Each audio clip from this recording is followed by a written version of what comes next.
There comes a moment when all your striving begins to crumble under its own weight. The endless planning, the anxious controlling, the constant trying to make life bend to your will.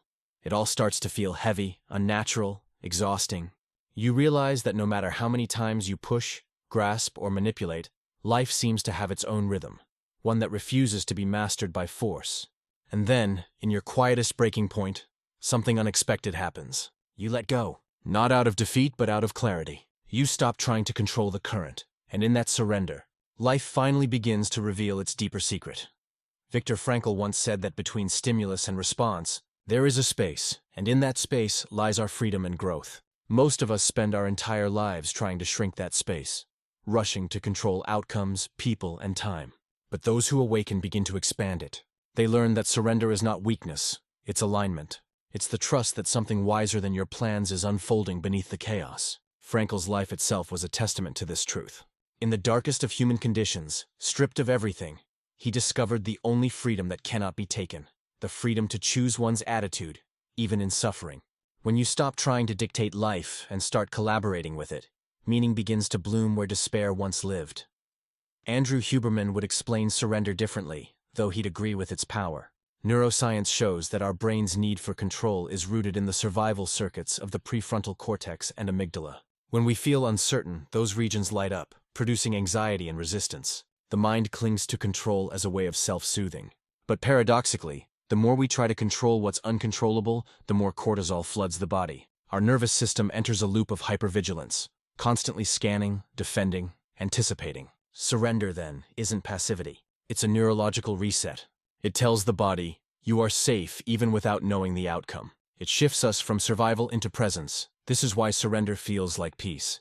The moment you stop trying to manipulate every variable, your physiology begins to harmonize. Heart rate slows, breathing deepens. The default mode network, the brain's chatter of self-obsession, quietly dims. What replaces it is not apathy, but awareness. You begin to see reality as it is, not as your fear wants it to be. Napoleon Hill, the master of disciplined creation, would also speak of this paradox. He taught that faith is the foundation of all achievement, but faith is not control. Hill believed that you must act with intention, yet release attachment to outcome. In Think and Grow Rich, he described how the greatest breakthroughs came not from relentless force, but from calm conviction. Every inventor, dreamer, or leader he studied reached a moment of surrender, a moment when their logical mind exhausted itself and intuition took over. That surrender opened the door to infinite intelligence, as Hill called it, the universal field where inspired ideas are born. In modern language, we might call it flow. Neville Goddard, too, built his entire philosophy around surrender. But to him, surrender was the highest creative act. Assume the feeling of the wish fulfilled, he said, and let go. The key phrase being let go. You plant the seed in imagination and then release control over how it manifests. The moment you obsess over the method, you choke the creation. To Goddard, surrender wasn't about inaction. It was about trust in divine order, the unseen intelligence that orchestrates everything perfectly, if we stop interfering with it. And yet, surrender often feels like dying, because in many ways it is. The death of ego's illusion that it's in charge. We live our lives believing that control equals safety. But what if control is actually the source of our suffering?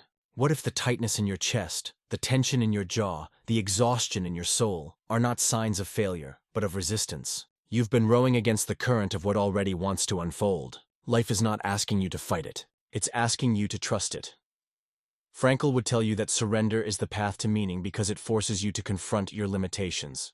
You stop pretending to be the architect of every detail and remember, you are the witness, the participant, the co-creator. The same intelligence that spins galaxies and opens flowers also breathes through you. When you surrender, you return to that intelligence. You stop demanding that life follow your script, and you start listening to what life itself is trying to say.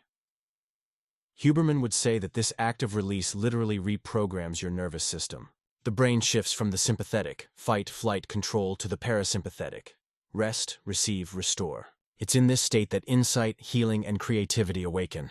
The frontal lobe, freed from panic, can now connect disparate ideas, access memory, and find clarity. This is why surrender often leads to sudden breakthroughs. The very moment you stop forcing a solution, your brain's networks synchronize and the answer arrives effortlessly. Hill would remind you that every master learns this rhythm. the balance between disciplined intention and spiritual surrender. He wrote that persistence without peace becomes desperation, and desperation repels success. True manifestation requires calm expectancy, not frantic striving. He often said that the subconscious mind responds best to faith-driven calmness, not tension. You can't plant seeds in shaking soil. Neville would add that surrender is not a collapse of will, it's the purification of it. When you let go of control, you are not giving up your power. You are aligning it with higher law. You stop forcing from fear and begin creating from faith. Be still and know, he would say, quoting scripture. Stillness is not laziness. It's creative power at rest, awaiting its perfect unfolding. But surrender will test you. Life will take from you what you thought you needed, so you can see what you truly need. It will close doors, not to punish you, but to redirect you toward the right one. It will bring delays that feel like rejection, but are really protection. The mind hates this because it wants certainty. It wants to label, predict, and control. Yet the moment you accept uncertainty, you unlock peace. Frankl's great insight was that meaning is not found by demanding answers, but by living the questions faithfully. When you surrender, you are saying to life, I trust your process more than my plan. And meaning, like light, begins to reveal itself in the cracks of surrender. Huberman might describe the physiological proof of this. Studies show that people who practice acceptance rather than resistance have lower levels of stress hormones, higher immune function, and greater cognitive flexibility. In essence, surrender strengthens the mind's adaptability. When you no longer waste energy resisting reality, that energy becomes available for creation and connection. Hill would call that transmutation, turning struggle into strategy, pain into purpose. The great achievers didn't surrender out of despair. They surrendered into vision. They trusted timing. They acted decisively, but they let the results mature organically. Hill would say, when you do your part and release the rest, infinite intelligence takes over. And Neville would remind you that surrender is not passive waiting. It's active faith. You hold the inner feeling as already done and stop doubting the unseen. Life, then, reorganizes itself around your state of being. You realize you were never trying to control outcomes. You were learning to control vibration. This is the secret life reveals when you surrender control, that everything was always moving in your favor, that what you lost wasn't punishment, it was pruning, that what felt like chaos was choreography, that delay was never denial, it was divine pacing. The enlightened mind eventually learns that control is the opposite of creation. The tighter you grip, the less room there is for grace. The moment you let go, life breathes again. Your path clears, people align, opportunities arise. Not because you forced them, but because you stopped blocking them. You didn't lose control. You transcended the need for it.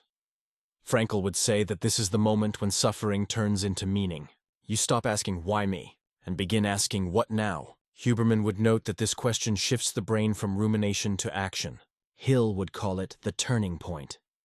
Neville would call it the resurrection. The rebirth of faith after fear has burned itself out. So, surrender.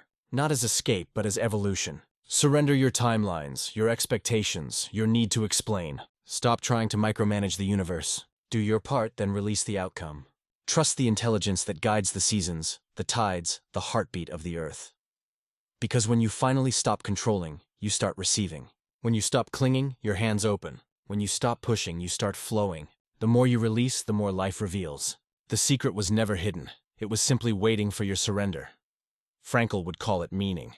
Huberman would call it regulation. Hill would call it faith in motion. Goddard would call it creation. But beyond all labels, it's peace. The quiet knowing that you were never meant to control life, only to dance with it. And when you do, when you finally surrender, the choreography begins to make sense. Every detour, every heartbreak, every delay reveals its purpose. You realize life was never against you. It was always waiting for you to stop fighting long enough to see that it was guiding you home.